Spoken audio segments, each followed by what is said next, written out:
Le passage à la nouvelle année a été célébré dans le monde entier avec des feux d'artifice, notamment à Rio de Janeiro, Jakarta et Londres.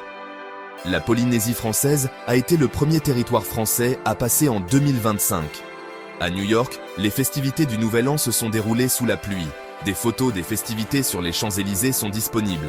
Des milliers d'étudiants ont manifesté à Belgrade et dans d'autres villes serbes pour demander des comptes aux autorités après l'effondrement mortel du toit d'une gare à Novi Sad, le 1er novembre 2024. L'accident, qui a fait 15 morts, est attribué à la corruption et à un manque de contrôle des travaux de construction.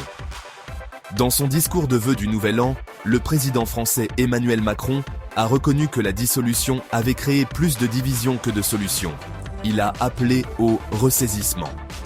Plusieurs changements budgétaires sont entrés en vigueur le 1er janvier 2025 en France, notamment une revalorisation des pensions de retraite de 2,2%, une augmentation des tarifs postaux et du prix des cigarettes, un durcissement des règles encadrant les locations touristiques et l'interdiction de louer les logements les plus énergivores.